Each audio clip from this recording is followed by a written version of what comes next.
تحية كبيرة، معاكم نويرة. لو شفت فيديوهات متصورة بالشكل ده الفترة اللي فاتت وسألت نفسك هي متصورة ازاي، فخليني اقولك انها اتصورت بالكاميرا الصغيرة المكيرة انستا 360، واللي بتقدر تصور 360 درجة، وبعد كده انت تختار براحتك ايه اللي عايزه يطلع معاك في المشهد. وانا اخيرا قررت اضمها لعائلة الكاميرات بتاعتي. يلا بينا نعمل لها انبوكسنج ونشوف معاها ايه. ده احدث اصدار من الانستا 360 واللي بتصور 8K. انت متخيل انا بقول ايه؟ كاميرا بالحجم اللي هتشوفه كمان شوية ده، وبتقدر تصور بالكواليتي العالي جدا ده. ويلا بينا نفتح ونقول بسم الله.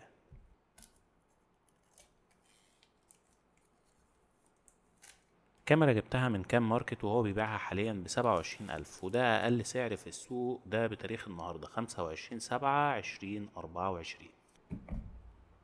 الكاميرا زي ما انتوا شايفين صغيرة جدا بالنسبة للإمكانيات اللي بتقدمها.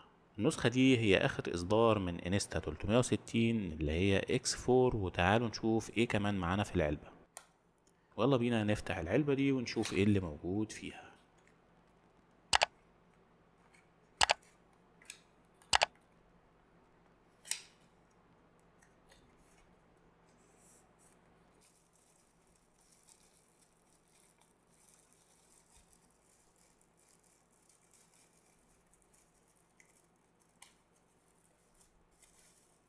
ده كفر جميل جدا للكاميرا،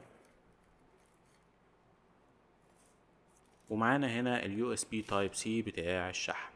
كمان موجود معانا الهارد كفر ده علشان يحمي البادي بتاع الكاميرا. واعتقد ان دي فوطة صغيرة علشان تنظيف العدسات.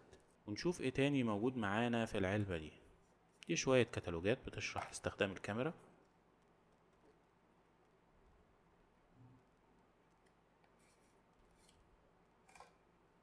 وده كفر للعدسات بيركب على العدسات الأصلية علشان يحميها من الخبطات.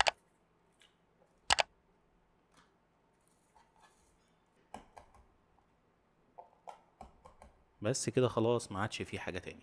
الكفر ده كويس جدا، هيحمي الكاميرا معاك وخصوصا وانت بتتنقل، لانها كاميرا مخصصة اكتر للرحلات والسفر. الانستا 360 حصل عليها شوية تعديلات، زي انها بقت بتصور 8K، وكمان بقت البطارية بتاعتها اكبر شوية، ونازل معاها اللينس بروتكشن ده.